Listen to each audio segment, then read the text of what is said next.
On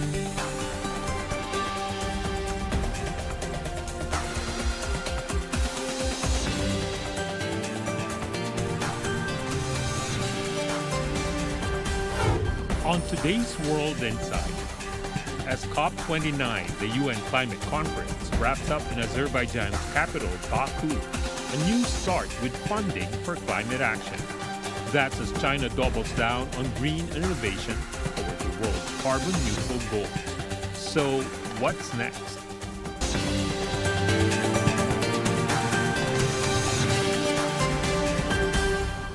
Hello and welcome to World Insight with me, Tian Wei.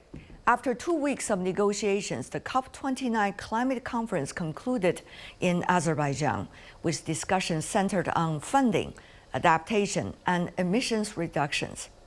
As debates over climate financing and net zero goals persist, the question remains, will COP29 drive tangible progress?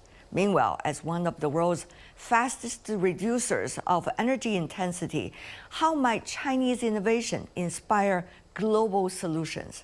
For deeper insights, let's hear from our panelists. Joining us on COP29 in London, Bob Ward, Policy and Communications Director at the Grantham Research Institute on Climate Change and Environment from the London School of Economics and Political Science. In Brussels, Wendell Trill, Climate Change Science and Policy Analyst. In Beijing, Ma Jun, Director of the Institute of Public and Environmental Affairs and founder of the Blue Map app. Gentlemen, welcome to the program. I understand all of you were in Baku for COP29. Now, may I invite 1 or 2 sentences to briefly have your views on what is the nature of this COP29, what has been achieved, what are the pities that you think can be worked on in the near future? Let's start from Mr. Ward. Hi. Well, it was very important that this meeting reached an agreement on climate finance for developing countries, and that agreement was secured. The sums were not as high as they should have been, but it's very important that that support is there, because over the next 12 months, every country has to come forward with pledges for increased ambition ahead of the next UN summit in Brazil. Mr. Trail? I think what is very important is, of course, that there was an agreement, although not an ideal agreement. And I think the challenge will be to improve the level of trust between the participants in the COP, definitely if we want to get to better results at COP30. So that will be an important issue to work on in the coming 12 months. I see. Mr. Ma? I think it's very important to reach this agreement, despite it's a compromise. I think it sets a set path for future discussions in this climate emergency situation. Now, you all talk about something has been reached. Now, compared to what were the ambitious goals years earlier, particularly before 2020, how would you describe the degrees of these goals, Mr. Ma? Yeah, these goals are, some people will call it ambitious, but many others criticize that it's far from being sufficient to meet the need of the developing countries. I think, the countries can still come together to reach this goal, because we still have some clear leaders, and on the other hand, the major country, the president-elect from America now threatens to pull out of Paris Agreement again. I think it has cast a real shadow on this whole global climate governance. I think that has also motivated the parties to come together to make sure that the whole climate negotiation and financing won't be undermined. Now, how much trust is there still? This process, the UN process, involves nearly 200 countries, and they have to reach consensus on these issues, which is very, very challenging. And you cannot do that unless countries trust each other. And I have to say that the rich countries have largely betrayed the trust of the developing countries by not honoring previous commitments and by the way in which they've conducted these negotiations over the past couple of years around climate finance. But trust is essential, and we are all bound by this. Every single country needs to have a successful plan to tackle climate change, because the impacts of climate change continue to increase until the whole world gets to effectively zero emissions of greenhouse gases. That means everybody has to do their part. And that's why I think everybody is bound together. And I would hope that trust is rebuilt over the next 12 months ahead of Brazil, particularly by the developed countries coming forward with much stronger pledges for action than they currently have. Mr. Ma, China has always been facing this question: whether are you a developing country or a developed economy, and therefore how much should China contribute? Now, I understand China officially made very clear its stance. Tell us more about what you have learned. China, on the one hand, really want to emphasize that it's about its willingness to support the developing countries to address climate change. So Chinese delegation disclosed that since 2016, China has contributed already 177 billion yuan to developing countries already, and in the meantime, China wants to emphasize this common but differentiated responsibility principles because it doesn't want to blur this line because it still believe that the developed, the industrialized countries still need to, show the responsibility for its historic emission. And I think many other developing countries also hold the same view. And having said that, China's making really great efforts, especially during the crucial last several days, to work together with other countries, including the developing countries, but also including the global climate leaders like the European Union, to try to facilitate the reaching of this agreement, by making some, I think eventually, to see that globally compromise can be reached. So in this text, there's a mentioning that developed countries must take the lead, but in the meantime, it also includes the sentences like encouraging developing country parties to make contributions. Another important component that is hanging in the air, the elephant in the room, is what's likely to be the actions and the decisions made by the United States, historically one of the largest emitters and now the second largest emitters of the world, do once the new administration comes into power, knowing that the first term of that administration withdrew from the Paris Agreement. So on that, how much does it bother everyone when they try to discuss what is likely to be the immediate goals, what are the blueprints to implement the goals, and what should be the outlines for the future, especially for the next 5 years, since all of you are talking about 2025 already. So tell us more about how do you see that elephant in the room? Do you see the rest of the world, excluding the United States, are ready to deal with whatever might be the near future reality, Mr. Ward? Well, you're quite right that Mr. Trump's election cast a bit of a shadow over the talks. And I think we have to look very carefully at what's happening in the United States. If the United States turns away from international markets for low carbon goods, then it will suffer enormously financially.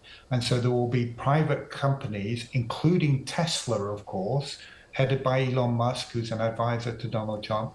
He will not want the domestic market for electric vehicles in the United States to be damaged because it would damage his business. He will also not want a trade war with China because he has business in China as well. Biden administration unlocked huge amounts of investment across the United States in accelerating low carbon technologies.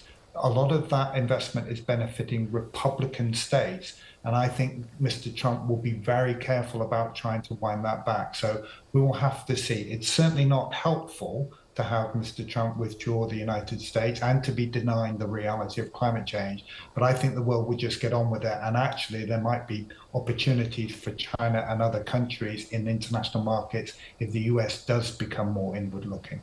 Mr. Trail. I think it's very unfortunate, of course, not only because it's a president, but it's also an indication of the fact that a large part of the American public is very much inward-looking. And when we speak about the provision of climate finance, obviously that will be very limited from the US in the coming years. If we speak about emission reductions, obviously there's a number of economic developments that will continue, but it will have a negative impact, and we will need to see how much other countries will be impacted by that, or will actually continue to move forward. And to a large extent, I think if you look at Europe, if you look at China and other of the big emitters, I think they will continue on the path that they're already on, irrespective of what is happening in the US, unless, of course, there would be huge international economic challenges coming from the US administration. But I think that is still to be seen how much that will effectively happen or not. Mr. Ma, from where you are, how would you articulate that, and what have you been hearing? Those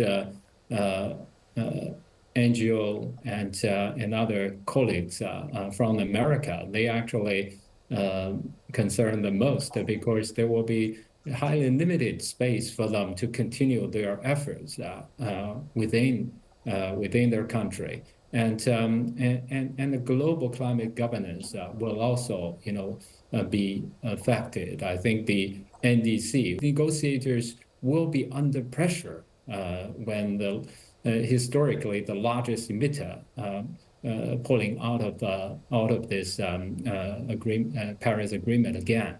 If we're talking about the world has changed, this is very different from 8 years ago.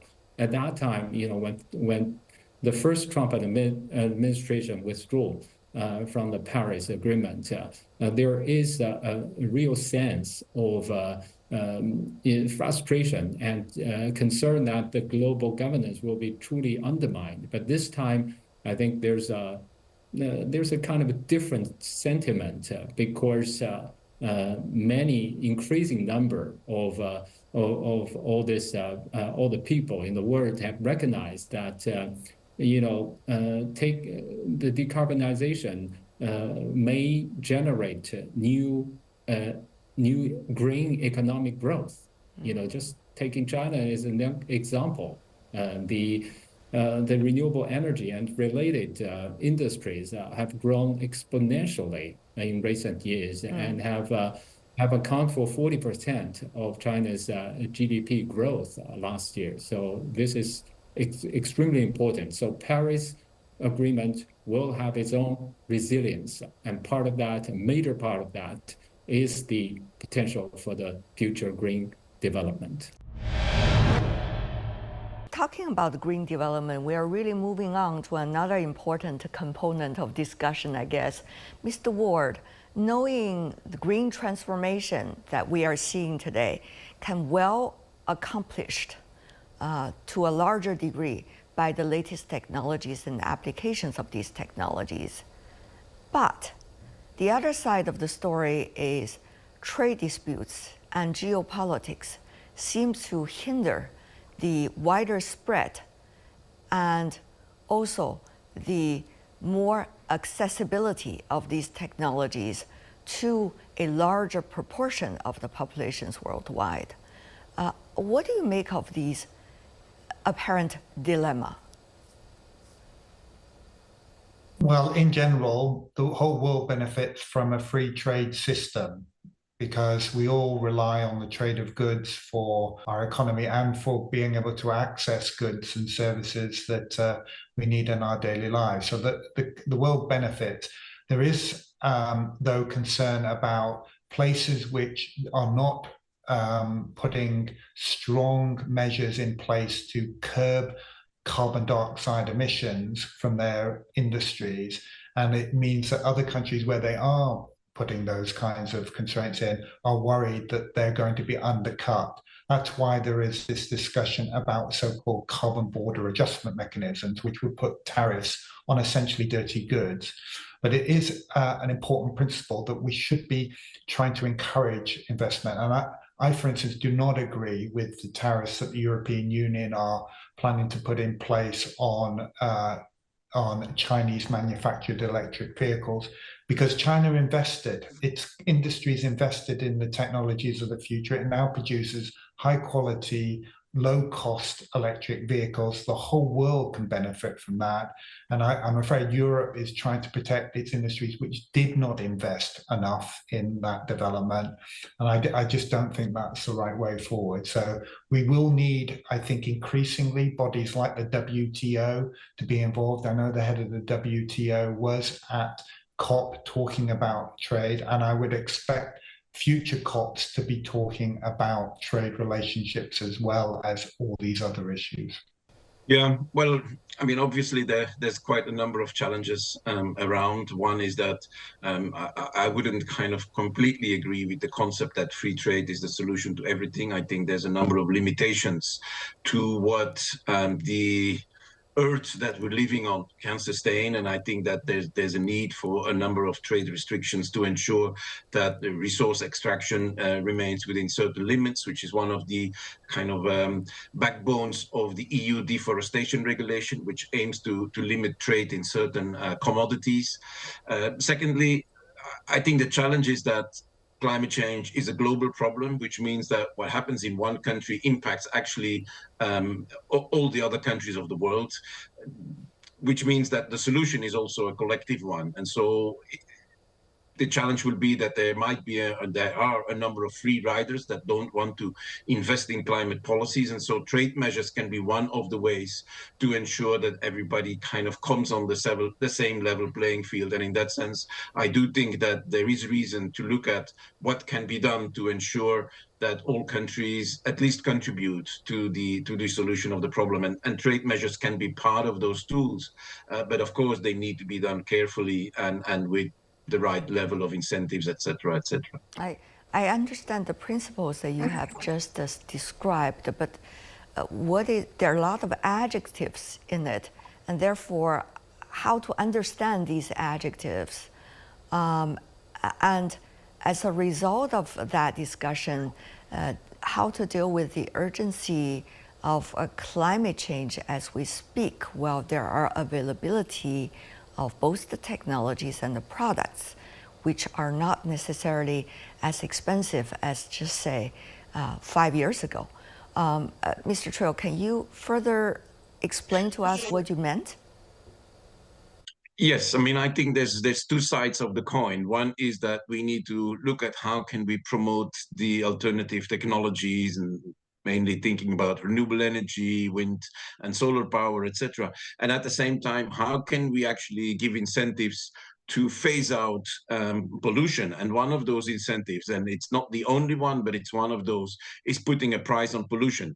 And kind of having that on a more global scale, I think, is one of the reasons behind the current EU trade proposals around this CBAM. So I think it's important to have both coins and both sides of the coin, and trade measures can help in kind of enforcing a certain price on pollution worldwide. Yeah, in the West, I think there's some misunderstanding that China's trying to just subsidize its industry for cheap exports.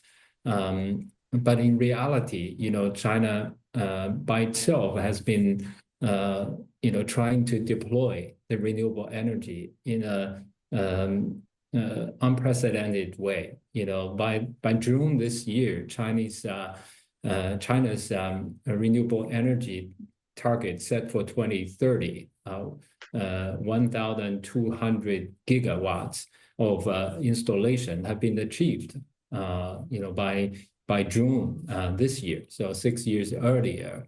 And in the meantime, on the electric vehicle side, China's since July this year, the low domestic market penetration of the e-vehicles have topped 50%. Every 2 cars sold, one of them is an electric vehicle. So it is the domestic market which actually have been created for all these renewable related products. And during the process, as mentioned by Mr. Wall, there's a vast, enormous investment being put for the development and also for the R&D.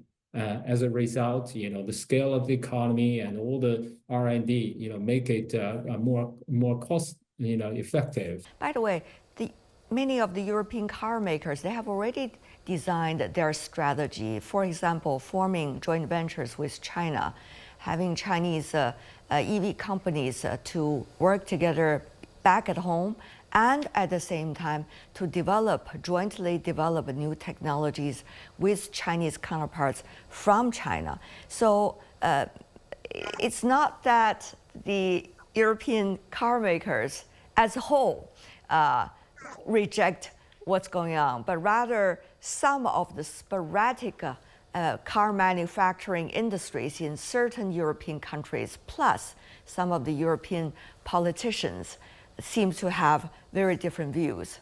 And I could give an enormous amount of examples to suggest why I said so.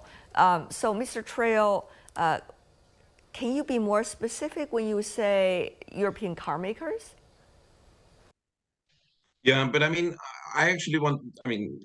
there definitely is a fear of competition, but I actually wanted to say that for European politicians, they are looking at what happened with the solar industry, or what is happening with the battery manufacturing industry in Europe, and they're kind of not necessarily taking very rational decisions, but rather kind of have an overall fear of kind of Europe being in a weak competitive status vis-a-vis, in this case, China. And that's why a number of rather irrational decisions have been made, I think, because yes, Europe wants to promote electrical cars. They even have a legislation that from 2035 onwards, no internal combustion engine cars can be sold. So there's every reason to say, okay, let's embrace the cheap electric vehicles, because it's one of the ways to ensure the penetration of electric vehicles on the market. At the same time, there's a level of fear of the Chinese car industry taking over the European industry, and I think that's where the problem is.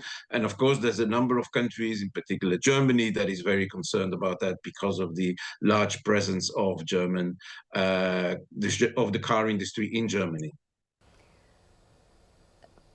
Having said that, though, given whatever the realities that the three of you are describing, certainly different versions that I see, do you think there is enough space for economies besides the United States, which we have to, as all of you say, wait and see what the new administration is going to do?